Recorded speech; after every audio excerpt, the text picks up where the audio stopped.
Hi, everybody. This is Joel Wood, your lobbyist here in Washington. I know it may not seem like there's much of anything constructive that is coming out of your nation's capital these days, but we have been working harder than Oprah's Spanx in the last couple of weeks.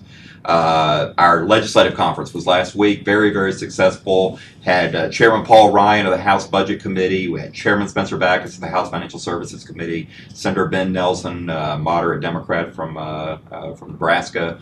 Senator Johnny Isaacson, the sponsor of the newly introduced MLR legislation in the Senate, all speaking to us. Also had Mike McRae, the new Federal Insurance Office Director. We had over 60 members of Congress that showed up at our congressional reception, but enough self-congratulations.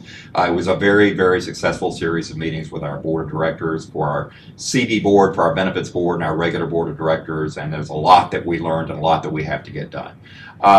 The most interesting thing that I think we're going to be watching for here in the next couple of weeks has to do with the new Federal Insurance Office. I expect, having heard from Director McRae in a sort of off-the-record conversation before our board, we expect to see a report emerging from him. It's a statutorily required report on the status of state insurance regulation and recommendations for reform.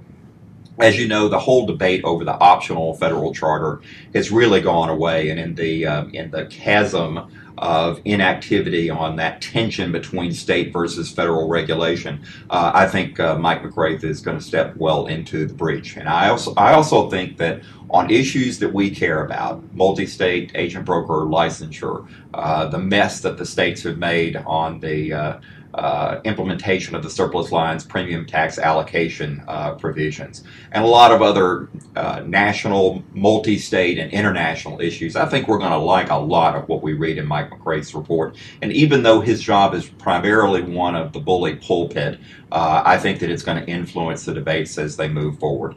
On the MLR front, our legislation has been introduced in the Senate. We've got a lot of co-sponsors in the House of Representatives. I expect that we're going to have some opportunity to advance this legislation, but it's very, very difficult. You've heard me say it over and over again. The way that James Madison constructed government, trying to get to 60 votes in the Senate, and considering the fact that guys like Jay Rockefeller from West Virginia and other Democratic leaders don't want to mess with one comma or apostrophe in the Affordable Care Act, we've still got an uphill challenge. But we will work hard on all these issues, and I will look forward to keeping you up to date. Thanks again, especially to all who participated in our legislative summit.